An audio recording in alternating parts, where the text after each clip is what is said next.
that when you look at it, when you contemplate it, your imagination can invent sonorities, maybe even sonorities which don't now exist, and which will help you to see the meaning of the structure as structure. And I don't really care what specific sonorities you impose upon it, as long as you achieve that end. Now, the extreme example of that, I think, would be someone like, do you know the name Carl Ruggles?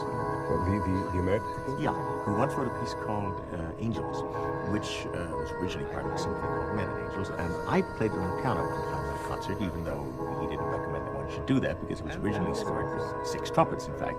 But I played it on the piano because what he did say about it was, he said, this piece is originally conceived for 6 muted trumpets, but it could be played by 6 clarinets, by 5 clarinets and a bass clarinet, or by 2 violins, 2 violas, 2 cellos, or by, I think he said 5 violins and 1 cello.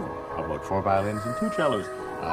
And he said if you transpose it down a third, you could play it on 6 cellos. And then, just to prove that he was no slouch in this matter and totally discriminating, he said, but no mutes if played with strings. Which is quite a marvelous thing. Now, I think that Bach was not as extreme as that. He was certainly, however, more inclined to that direction than to its opposite, and the progression of his life was absolutely in that direction, so that by the time you get to the end of his life, as you do with the Art of Flute, and his writing works, which look inward to questions of structure, to the whole nature of processing music, instead of outward to questions of sonority and question of public success and reception and stuff like that. And, you know, you get a totally different aspect of composition. And he's writing these pieces, however, at a time when the world around him was galloping off in exactly the opposite direction, you know, toward a very hedonistic kind of instrumental display, you know, this Ferrari stuff. So I think that it's really quite an extraordinary thing to do that against this world. Also, you know, we talked about the mental image in terms of these sonorities that we think the music implies rather than those that specifically request. So let me play you, as a test, a little prelude that Bach wrote in the early 1720s for his son, William Friedman. And you tell me what sonorities you think you hear as opposed to those that actually exist, okay?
Mind you, I would be prepared to listen that in certain circumstances, in particular repertoire, mechanical guitars, close introduction, such emotions, and harpsichord, everything. I mean, if you consider that all of the violin sonatas, all of the cello sonatas, are really trio sonatas, and the harpsichord, the keyboard instrument, forms 2/3 of that trio. It's just unrealistic to think that the harpsichord can ever balance off against the violin, for example, in the way the piano can.